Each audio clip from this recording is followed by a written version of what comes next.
Do you have a sense of how many, and this question will hopefully make sense, how many zero returns you guys are filing? I Is really that, don't know. well, and because I think the idea behind identifying that is, right, we have some states that have removed their transaction threshold from like a remote seller perspective, and just trying to eliminate the burden for kind of like $0 compliance. And if, that was something that Avalara kind of had data on or was trying to support, now it might be the counter business model, right? 'Cause Well, can't charge for a return that you don't have to file. But if there's, you know, yeah, I wish I'd have thought about that because, um, our normal avatax, we probably don't file an inordinate number of zero returns because if you're a zero return person, they move you to annual. Yeah. at some point, yeah. So Right. I wish I'd gone out there and looked at our January filings Okay. because that's our big month, and it's because we file so many annual returns, Zeros. Mhm. Yeah. and many Yeah, of them are. You've got all of them. You got the monthly, the quarterly, the annual. Yeah, and a lot of them are The zeros. annual. Yeah. Now, in our SST business, we file a lot of zero returns. Yeah. Because it's free. So someone comes in, they says, well, why not? Why shouldn't I sign up for all of them? Because it's not going to cost me anything either way. Right. And they end up having zero sales in Wyoming, and so we file But they have the possibility to give them it. Yep. That's what you need. Yep. You need the license open. and we have to file do file monthly in SST. So Okay. as a percentage of the total, we file more in the SST side of the world than we do the normal Avatax side of the world. But Why are they always monthly? It's just that's easier to that's manage the that rule. rule. In SST, it has to be done Okay. monthly, which is Okay. honestly, that's one of the issues we have. We have customers that come to us and wonder why they're having to file monthly when they were on the quarterly cycle before that. Right. And you're like, And nothing changed. They would not have gone to monthly in that state based upon the amount of sales they had. They only went to monthly because they joined SST. Right. Which Interesting. isn't in the big picture, the only thing that matters is that we take the money out of their account quicker or more frequently than they would have had to done it themselves when they stayed on the quarterly. But it still costs them nothing. So Yeah. Yeah. And would you think, right? Because there are some states that are just flat out, hey, if you don't sell a taxable good, we don't want a license. Yes. Like Oklahoma is one of those, right? Like we have a bunch of SaaS companies or service companies that, technically, right, they have Nexus, they have, in any other state, they would have a duty to file something, but it's like, well, you sell a non-taxable good, so we don't want a license because we don't want to process anything of that. Do you think that's kind of good, bad policy? Because you almost can't even force a license. yeah. Like, what are your just kind of independent thoughts When on that? when we started the streamlined sales tax 25 years ago. God, that long yeah, ago? so Oh, it's you mean? 25 Oh, years yeah. ago. I mean, not at Avalara, but you just did it. Yeah. And Yep. one of the things that the business community wanted us state folks to explore was a simpler and more uniform return. Yeah. And so every state brought all the returns in, and we looked at everybody's returns, and then we started asking each other questions. Okay, why do you collect that information? Yes. And almost always it was because it was for research purposes. Yes. So the only reason why I hear states talk about wanting a license from someone who doesn't sell something that's taxable is so they get that return that gives them an idea of what's going on inside their state. Yeah. In the 22 years I worked in South Dakota, 12 years working for the legislature and 10 years working for the Department of Revenue. I long ago lost count of the number of fiscal notes I had to prepare or defend. And they're virtually impossible to get right because you don't have the data. This was a long time ago. Right. A long time ago, there was less data in general that you go out and try to find. And the only data that any of us had was on that sales tax return. And for the most part, that was worthless because you couldn't count on it being right. And it didn't go anywhere close to enough granularity to tell you, okay, yes, if you start taxing, this fence post, steel fence post, you start taxing a steel fence post. How do you know? You're going to collect X amount of money in sales tax. No idea. Right. Impossible. No way. That was honestly, a rational state, other than, the problem with departments of revenue is you only know what you get told. So when you issue a license to somebody, they tell you we're in the business of doing A, B, and C. And you say, okay, here's a tax return. Here's a way to file a return, make a payment for us. And this is the tax you should collect in A, B, and C. And 3 months later, they do A, B, C, and D. You don't know they're doing D. It never occurred to you to tell them anything about D. Right. So the only way that you can ever find out is to audit them. The only way you can audit somebody is if they have a license. Right. So it's the states that require a license for everybody, like South Dakota does. Some of that's self-defense, because with a reasonable straight face, I can say, I have a legal right to talk to you because you have a license. Yep. But if you're a comfortable person and you feel like you can find out enough about somebody without having them have a license, they just take up space. And I guarantee you, they're not filing an annual return. So every year you're going to send them a notice. Every year they're going to call up and whine. Why do I have to have a license in the first place? I don't collect any sales tax from you. Why do you make me do this? I'm sorry, sir. You owe us $25 anyway. Right. You owe us $25 for not collecting any tax because you. But it's a statute thing. As a lawyer, I'm like, no, so many of our clients don't have statute because they didn't file anything. That's my dispute on Tuesday. We didn't file anything. They didn't know, to their defense. But how, the duty's on them to know. And if you file something, at least you have statute. So there is a value to my mind, depending on, and if you're doing enough volume, what's another return? Well, and that's, what I mean? And if it's, especially if it's an annual return, there's just nothing. But it's the memory. Like the memory. When you were doing it as a staff person and you don't have a system, you forget. Yes. And you can't compile, and it's not easy. And so that, I think, is a part that people don't understand, transactions within their own business. And the person that called the Department of Revenue and asked whether or not they needed to have a license, they retired, as is the person from the Department of Revenue. And so you have no defense when they do find you and ask you, why don't you have a sales tax license? Well, you told me I didn't have to have one. Who told you that? Yep. And if you don't write that down, I mean, I started my research by we call it notes of informal discussion, NOID. And we would put the name of the person, we would put their title, their phone number. I mean, we were anal about that because we didn't have any guidance. We're asking a human. And you can't count on the other side keeping notes. Oh. No. Yeah. Well, and we've even had in some of the Colorado locals, where they're like, well, you haven't remitted tax in 4 quarters, so we're going to close your license. And it's like, but I don't want to close my license. Right. No, we want to I don't want to. I have a duty. I have an employee here. I have next. It doesn't matter. Right. And it just so happens that this customer today is exempt.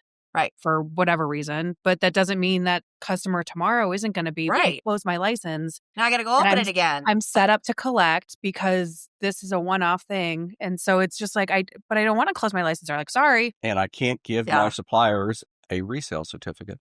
Right. I got no number. So they get audited. We get a little bit of this whipsawing with government. It's like, do you not understand what we're trying to do here? When I guess technically, do I even have a right to collect an exemption certificate because I'm not licensed? Right. Fair question. So, why would anybody sell to you? On my licenance. Why would anybody sell something to you? I feel like the government wants it both ways, their way and their way. Well, well,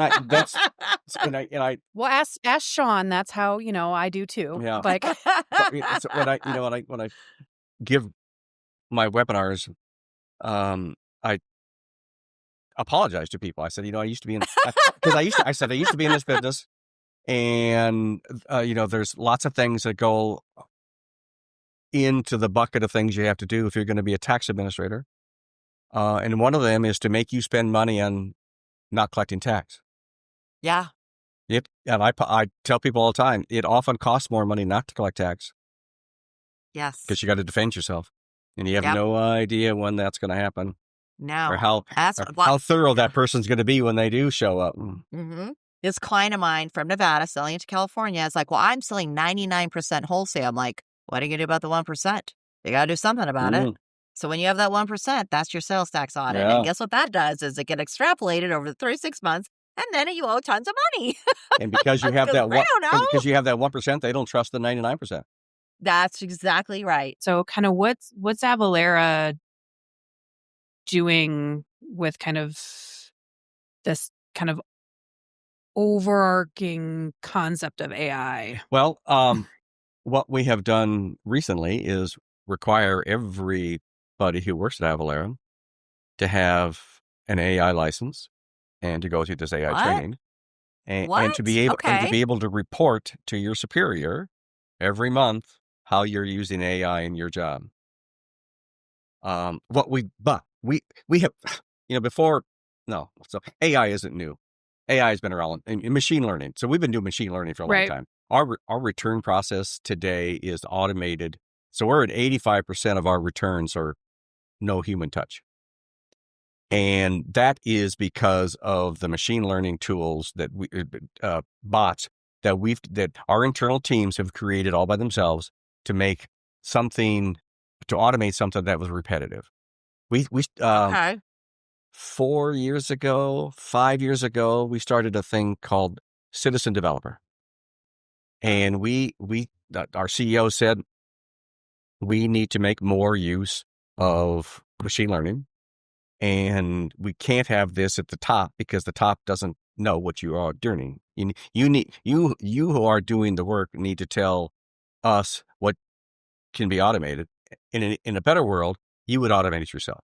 So we created this thing called a Citizen Developer, and we had employees raise their hand, and they were in the right spot, and we taught them how to be developers, and they used machine learning tools to automate parts of their job. So we've been doing it for a long time. And so AI today, we use it a lot in marketing. We use it. We have a tariff tool. It's a harmonized system code, HSE. HSE is something that's required every time you ship a good in and out of a country. Yep. Mm-hmm. And the word harmonized and harmonized system code is that every country in the world agrees that the first 5 numbers in that code are that product. The rest of the numbers are things that you, the country, can do to treat that product differently than somebody else does. And so we're using AI today in helping us automate the assignment of the HS code to a product because we have a lot of big customers, really big customers, for whom we provide the HS code service to. And I was in India last month for work and got a demonstration of this process. Our team has 15 seconds to look at a product and to put the correct harmonized system code on it, so that sale can go through. Because they were watching live sales on 2 of the world's biggest retailers.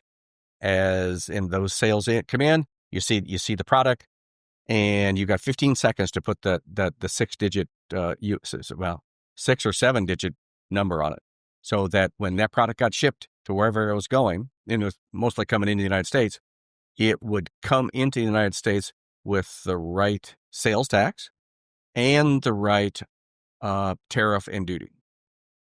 And so AI is helping us a lot in that, in the initial part of it. I mean, some goods are, you got to really look at them to figure out what the heck they are. I mean, I watched this gentleman, and I was shocked. I couldn't have done that. I care how many years I worked for doing that. I don't think I got as good as he was. But it was a part of a John Deere tractor. No, it was part of a Caterpillar piece of equipment, Okay. like a bulldozer. And it was a part for a bulldozer. Sure. And it said Caterpillar. Well, this young man didn't know what that was. He didn't know that Caterpillar was a brand name for heavy equipment manufacturing in the United States.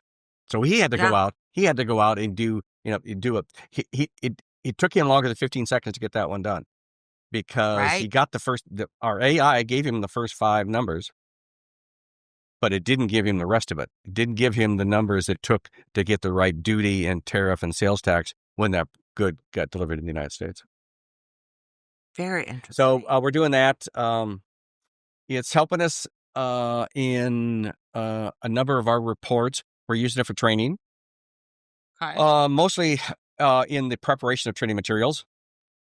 Okay. You still have to you have to know what you're doing. Well, that's not true. A, you have to know what you're doing, but B, you have to know you have to know what to expect when you ask AI to give you an answer to something. Okay.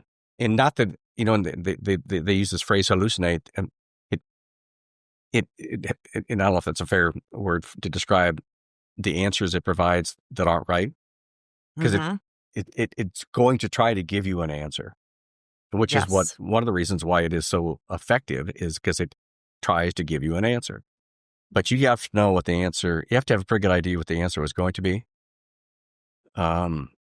So that check when you and see make it, you sure just it don't seems valid enough. automatically give that to your client and say, "Oh, this is what North Dakota says is taxable." Yep, 100%. Well, it doesn't cite anything, which is kind of annoying. When it does cite, you have to trust. You have to look at those too, because sometimes it knows it needs the cite, so it creates a cite. Yeah, but it's on you're continuing. You get so much data, so much information. You're trying to streamline it, make it more efficient. Otherwise, how do you keep growing? You have to be more efficient. So we do it to summarize things. Yeah. It's really good. Okay. I mean, it'll take a PDF document, split it in half, and then it'll give you a summary of the first half and a summary of the second half. So things like that, and that's probably how I will use it. I haven't started yet, but how I'll use it. Help me understand state legislation, understand, some regulations. Well, yeah, when you've got to sift through a bill that's 400 pages long and you're like, but there are 50 states currently in session. This isn't helpful. Why do they do it this way? Yeah, I've gotten so I go all the way to the bottom. I go all the way to the end of the documents, because especially if it's a budget, all the tax stuff is at the end of a budget. If they're spending money, all the tax stuff is at the end. So I always go there. Oh, that's funny. And then go back in. Then you go back in and you think, okay, what did I miss? I ain't going through this 400 pages. And so it kind of came up, and I know you've had other conversations about it, and we're going to ask about it just, because the answer is going to change by the time this is released. But, right. So tariff is the biggest, hottest, latest word. It is. Outside AI. Kind of what's Avalara kind of doing to manage what's going to come in and then come out and then be temporarily held? How are you guys treating tariffs over in the orange? Because I could see customers adding it as a code, right? Oh, absolutely. Yep. And they're not. They're charging it as like a separately stated item. Yep. So like shipping and handling, but it's tariff fee. Yeah. Mandatory fee. Yeah. Yeah. So so like I said, we've been in the tariff business for a long time, and so we have this group of customers that we help manage the tariffs, and we've got an automated tool that looks at the product and knows what to do with the tariff. Normal days, it functions very smoothly, because normal days there isn't a lot of change in that space, because these are big. It's a big government chain. Tariffs aren't dynamic historically. Last couple of weeks have been very dynamic. Okay. But then, yes, so they're to the extent that the tariff is passed on to an ultimate consumer, passed on in a taxable transaction, it is subject to the sales tax, whether it's built into the price of the product or separately stated. We never had a product code for tariffs. So I was wondering if you've added one or not. And so there were, and it's I don't know if you've worked with us, as we create product codes, we're very methodical. We just don't create a product code. Yep. So we have to know what all 50 states are doing before we'll create a product code. Yep. Okay. But you can create a custom code very simply. And today our advice is to folks is it's almost certainly subject to sales tax. And you shouldn't use a freight or anything like that, because that isn't necessarily, that can vary by, because it's not handling, it's not handling, it's not shipping, and it's not freight, and those can vary by state. Whereas this, because there is no exemption in any state's law for tariffs. So it's not like freight. In some states, freight's exempt. Some state handling's exempt. Some state freight's taxable and handling's exempt. That's not the case with tariffs. So what we're telling them is you need to figure out don't use the product code, because that might get you an answer that you don't want to have a product code. You don't want to have two things in an invoice. One, I sold a product for $1,000, and then I sold the same product for $5. You don't want that. So we're telling them to do a custom code and create their own tariff custom code. Okay. It's interesting. It's frustrating for our customers, and it's frustrating for you because you can't give a good answer. Well, like I said, we have a Tariff Tuesday webinar, and it's every Tuesday. Especially because it could happen change on Saturday. So we've done 7 of them. We've done 7 weeks of Tariff Tuesdays, and we've had one Tuesday where we didn't wake up that Tuesday and have a change that we needed and had to go in and change the slides. One week. So after this weekend, Easter baskets, eggs. I mean, who knows? It's going to not be subject to tax. Last week it was, it was. Just the iPhones and all the parts, all that stuff got exempted last weekend. All the electric. So, and to do tariffs right, when, and it's, sales tax is easy, honestly, compared to the harmonized system code process, because states go in and look at the underlying material that goes into a product. And so if it's 75% aluminum, it'll have one duty versus 45% aluminum. So you have to be able to go in there. You have to look at that unit. And each of them requires a different HS code. And when this round of tariff started, it was pretty generic. We're going to impose 10% minimum tariff on everything. Okay, well, that's easy. That doesn't require a lot of effort on our part or our client's part. Right. But when they came back this last week and they exempted all the electronic parts. Right. The exceptions are the problem.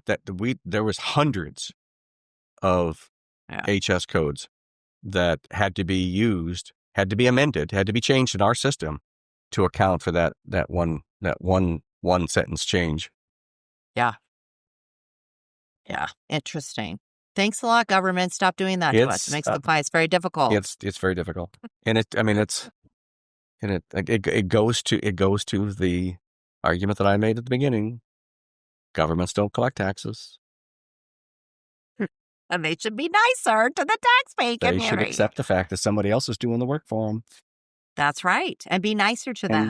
Because they're funding their buildings and their payroll and their salaries.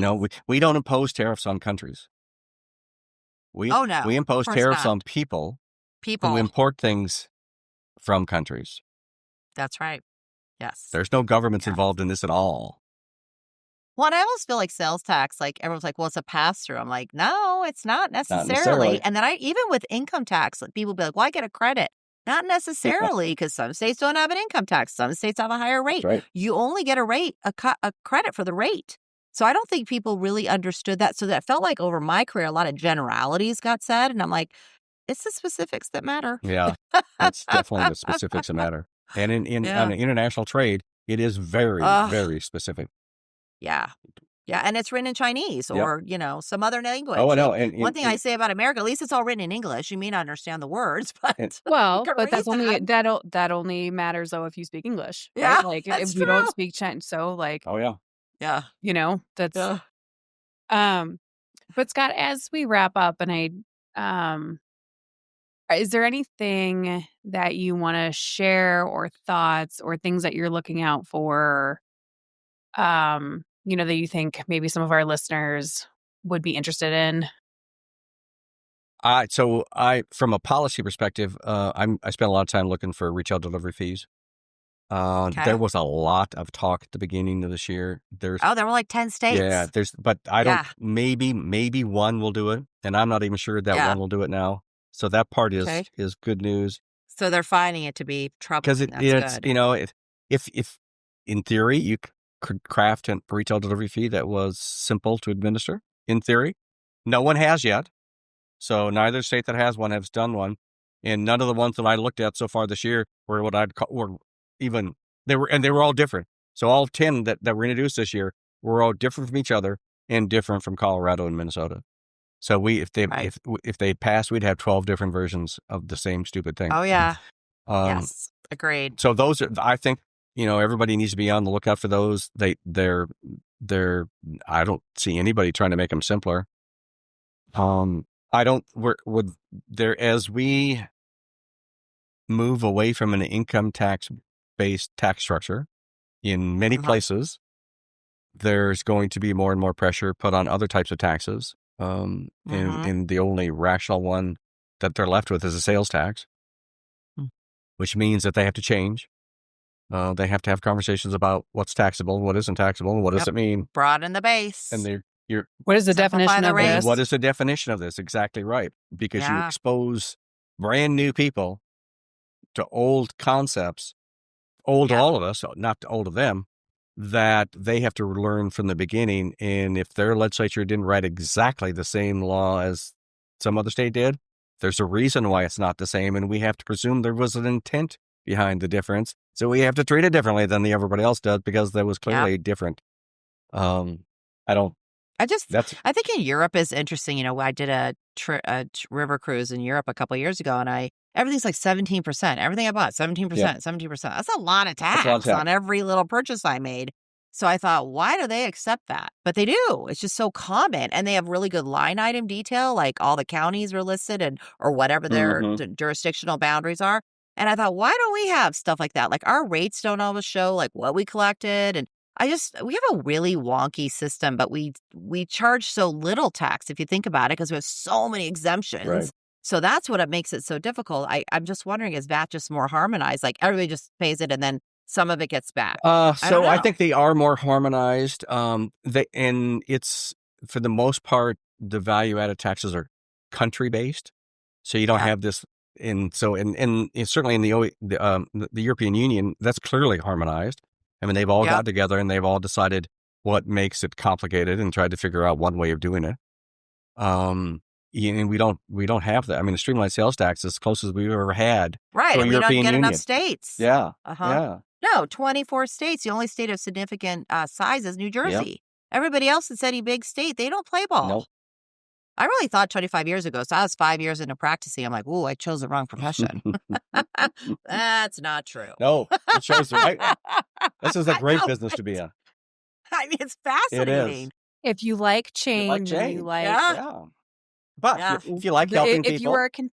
If you're a continuous learner, this is where it's at. And I think if you like complicated issues, there's this, we took some exam before I went to law school and I can't remember, but I aced this one section. I think it was called logical games. Like laws are logical, but how they apply may not be logical based on business unit, but they're logically applied. So I think I just like that law. You're like, I know what the intent is. I just don't know how to apply it to these facts. That's what makes it kind of fun. It is. And then you can come up with a process and then you can automate it and then you can do the things and now you can go back and do your business. That's what people should do. And that's why Avalara coming into the market and disrupting has been such a godsend to the greater community because we didn't have that kind of momentum with the other vendors. Yeah. So it's good. It's changed a lot of things. Thank you. Scott McFarland thanks you for that. Yeah, because right? There's no question about it. The right people, the right place, the right time. Scott, thank you so much for the work that you're doing at Avalara, for keeping them up to date so our clients aren't in trouble. We really appreciate the work that you're doing and your time joining us again on the SALTovation podcast. Oh, thank you very much. Keep on fighting the good fight. I'm going to work on it. Till they get tired of me, I'm going to be here. Yeah, that's awesome. Okay. Well, this is another episode of SALTovation. Till next time.